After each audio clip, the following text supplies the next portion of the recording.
Est-ce que je ferais pas un détour par l'île d'Oléron? Parce que je pense que je vais aller plus vite que ce que j'ai prévu.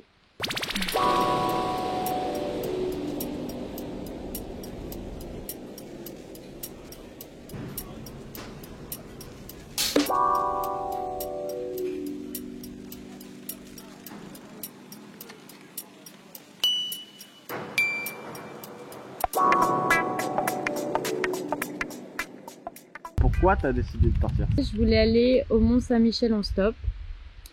Et je me suis dit, avec le Covid, les gens auront peur de me prendre en stop. Du coup, je voulais un moyen écologique, parce que c'est vraiment une démarche écologique que je fais.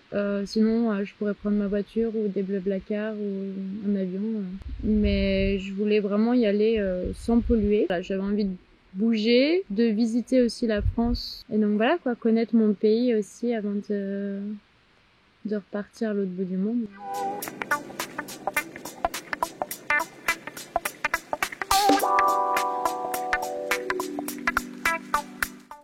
« 43 km 55 en 2h59. C'est précis.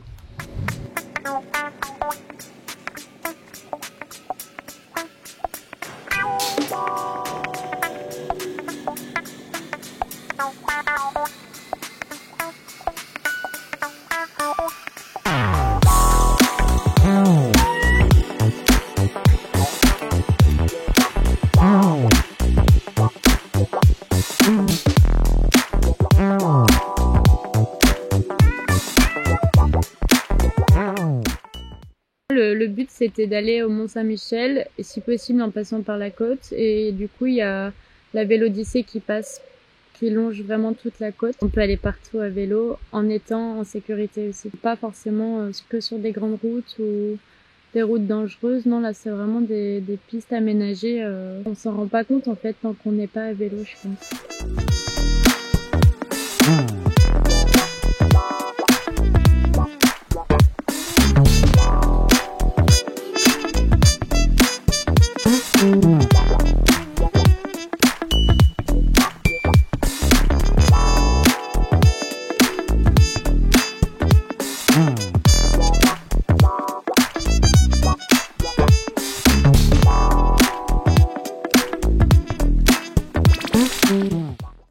Est-ce que tu avais des craintes, des appréhensions sur le fait de partir toute seule, étant une femme? Au niveau du vélo, non. Par rapport au bivouac, oui. Parce que dormir seule un peu n'importe où dans la nature, ça fait peut-être un peu plus peur que pour un homme, je sais pas. C'est peut-être...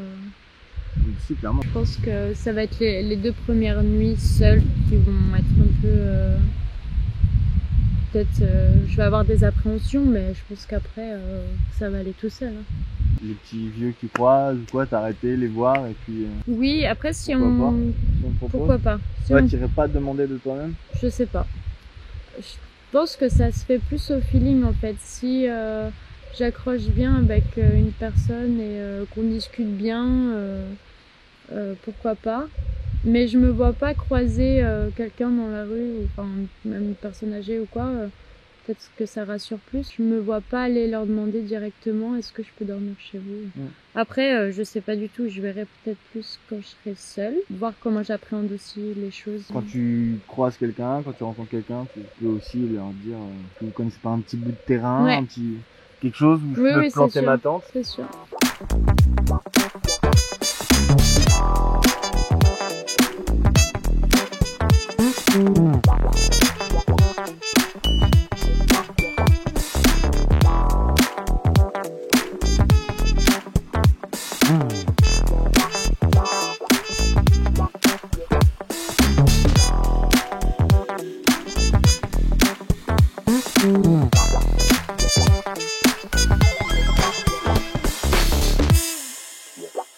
Question importante, est-ce que tu en as eu des personnes qui, avant de partir, des personnes à qui tu as dit que tu allais faire ce voyage à vélo jusqu'au Mont-Saint-Michel, des personnes qui ont eu des préjugés?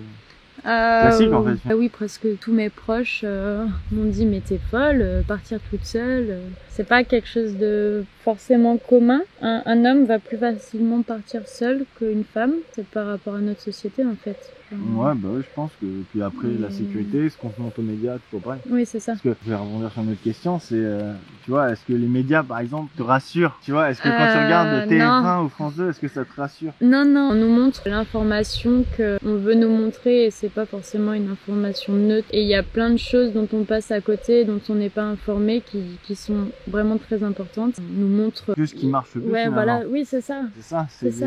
Et c'est quoi qui marche le plus? La peur. La peur. Mais du coup, oui, ça pousse pas les gens à partir un peu de chez soi. Par contre, si tu vas chercher l'information sur YouTube ou sur ces médias-là, du coup, où tu cherches un peu plus les expériences, il y en a beaucoup qui te disent n'ayez pas peur. C'est ça. N'ayez pas peur et faites-le. Et alors c'est sûr que ça peut toujours arriver.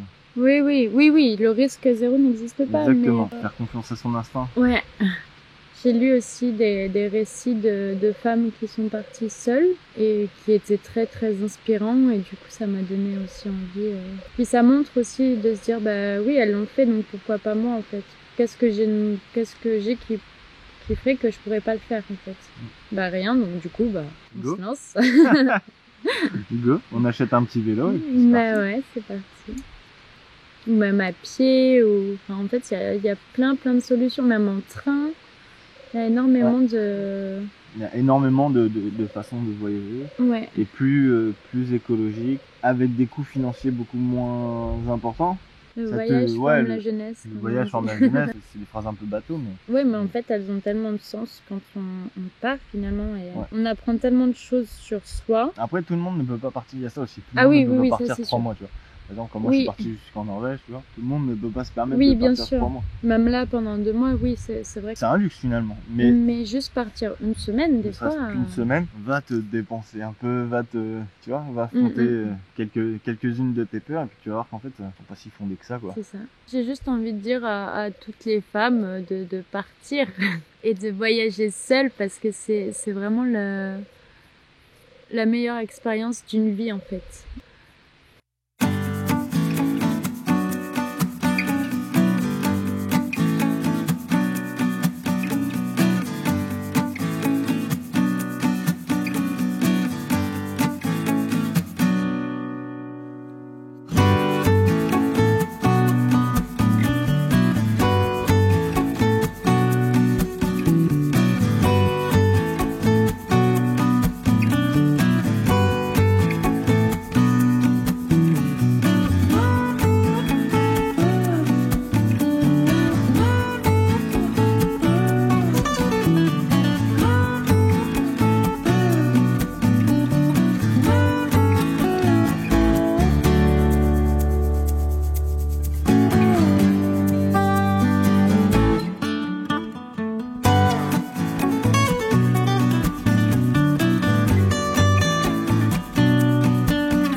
Au revoir maman. Au revoir Jojo. Au revoir, c'était bien? Oui, c'était trop bien. Bisous. Bisous. Salut. Salut. Les premières fois, premier pipi dans les bois, première fois que je monte la tente, première fois que je bivouac seule, ça va pas être triste je pense.